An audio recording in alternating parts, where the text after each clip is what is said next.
راولپنڈی سے خبریں آ رہی ہیں وہ نون لیگ کے لیے بڑی تشویشناک ہے۔ آپ کو پتہ ہے کہ پی ٹی آئی یہ کہہ رہی ہے، صاحبزادہ احمد رضا نے بھی کل کا جو اجلاس ہوا تھا حکومتی اور پی ٹی آئی کمیٹی کے درمیان، اس کے بعد یہ کہا تھا کہ اب ہمارے بھی مسکرانے کے دن آ گئے ہیں۔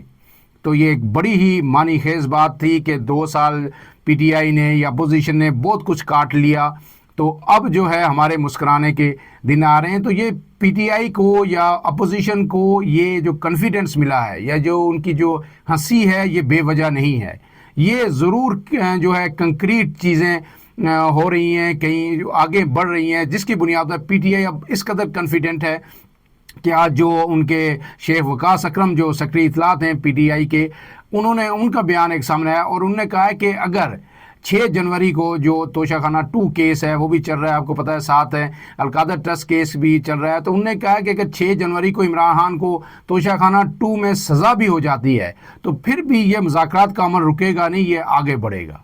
تو یہ جو سٹیٹمنٹ ہے یہ پی ٹی آئی کی طرف سے، پی ٹی آئی تو پہلے جس طرح کی گفتگو کرتی رہی ہے، جس طرح کے تند و تیز بیانات آتے رہے ہیں کہ ہم کسی صورت پیچھے نہیں ہٹیں گے، ہمیں یہ ملنا چاہیے، یہ ملنا چاہیے، یہ حکومت یہ کر رہی ہے، اسٹیبلشمنٹ یہ کر رہی ہے، عسکری ادارے یہ کر رہے ہیں، براہ راست الزامات لگا رہے تھے۔ لیکن اب وہ مذاکرات کے نتیجہ خیز ہونے کے حوالے سے اس قدر پر امید ہیں کہ وہ بار بار یہ کہہ رہے ہیں کہ اگر عمران خان کو مزید سزا بھی ہو جاتی ہے کیسز میں تو پھر بھی یہ مذاکرات جاری رہیں گے۔ تو ہماری اطلاعات ہیں، جو ہمیں ذرائع ہمارے بتا رہے ہیں کہ یہ جو کمیٹی ہے جو پی ٹی آئی کی ہے اور حکومت کی جو پارلیمنٹ ہاؤس میں مذاکرات کر رہی ہے، انہوں نے مذاکرات کا صرف جو نتیجہ ہے، جو اعلامیہ ہے، وہ سنانا ہے۔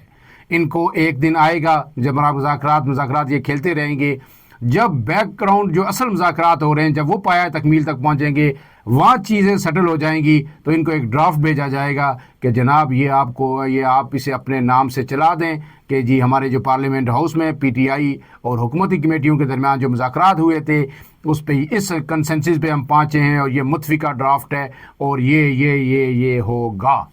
تو یہ سارا چیز ادھر سے آئے گی جہاں پہ مذاکرات ہو رہے ہیں، اور پی ٹی آئی جب بھی اتنی کنفیڈنٹ ہے تو میں نے آپ کو بھی بتایا تھا کہ اہم ترین شخصیت کے ساتھ ملاقاتیں جاری ہیں اور ان کا ضرور کوئی نہ کوئی نتیجہ نکلے گا۔ آج جو یہ کمیٹی ہے پی ٹی آئی کی، اس کی عمران خان سے ملاقات ہونی تھی لیکن وہ نہیں ہو سکی۔ امید ہے کہ کل یہ ملاقات ہوگی تو پھر اس کے بعد مزید بڑی خبریں سامنے آئیں گی کہ عمران خان کا اب کیا موقف ہے مذاکرات کے حوالے سے، کیونکہ اگلا دور 6 یا 7 جنوری کو ہوگا۔ اب اس کے ساتھ جو دوسری خبر ہے کہ ایک مرتبہ پھر جو آپ کو پتہ ہے کہ ملک کے اندر آزاد کشمیر سمیت پورے ملک میں یہ جو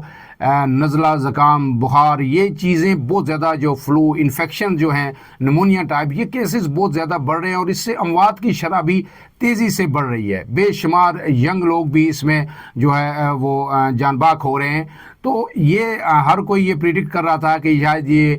کرونا ہے یا کرونا کا کوئی نیا وائرس ہے، تو ڈاکٹرز بھی اس کو کرونا کا نیا ویرینٹ قرار دے رہے تھے، بے شمار لوگ اس میں متاثر ہو رہے ہیں۔ لیکن اب یہ خبر آ رہی ہے کہ جناب چائنا کے اندر ایک نیا وائرس جس کے تمام سمٹمز جو ہیں وہ کرونا والے ہی ہیں، اسی طرح کے سانس کی پرابلم لوگوں کو ہوتی ہے، انفیکشن ہوتا ہے اور شروع میں فلو ہوتا ہے، ٹیمپریچر ہوتا ہے، اور یہ اب چائنا کے اندر ہسپتال جو ہے اس وائرس کے شکار لوگوں سے بھر رہے ہیں۔ اگرچہ چائنا نے جس طرح آپ کو پتہ ہے کووڈ-19 میں پہلے طویل عرصہ اس چیز کو چھپائے رکھا، وہ ڈینائی کر رہے تھے کہ ایسی کوئی بات نہیں ہے، ایسا کوئی وائرس نہیں ہے، ایک مرتبہ پھر وہی روش اختیار کی ہوئی ہے۔ لیکن جو خبریں میڈیا کے ذریعے سے سامنے آ رہی ہیں، جو سوشل میڈیا پر خبریں آ رہی ہیں، جو فوٹیجز چائنا کے ہاسپٹلز کی آ رہی ہیں، وہ بڑی ہی تشویشناک ہیں۔ اور یہ جو وائرس ہے اس کا نام ہے HMPV، اس کا نام اس کو قرار دیا گیا ہے اور اس کو کہا جا رہا ہے ہیومن میٹا نیومو وائرس، اس کو HMPV، اور یہ وائرس کا نام ہے اور یہ اب کرونا کا نئے ویرینٹ کے طور پر پھیل رہا ہے۔ ابھی تک تو اس کو چائنا کے اندر ہی رپورٹ کیا گیا کہ چائنا کے اندر یہ ہو رہا ہے، لیکن اس پہ پوری دنیا تشویش کا اظہار کر رہی ہے۔ اللہ تعالیٰ سے دعا ہے کہ اللہ کرونا جیسی کسی مزید آفت سے پوری دنیا کو محفوظ رکھے۔ اس حوالے سے بھی جو ہی اپڈیٹس ہوں گی وہ آپ تک پہنچائیں گے، لیکن آپ سے گزارش کہ جس قدر ممکن ہو سکے تمام جو احتیاطی تدابیر ہیں وہ ابھی سے اختیار کر لیجئے. کرونا کی طرح کی احتیاطی تدابیر اختیار کر لیجئے. ماسک کا استعمال کیجئے اور ہاتھوں کو اچھی طرح سینیٹائزرز کا استعمال کریں اور اچھی طرح ہاتھوں کو دھوئیں تاکہ آپ کسی بھی ایسے جو ہے مہلک مرض سے بچ سکیں. اپنے میزبان عمران اعظم کو اجازت دیجیے. اللہ حافظ.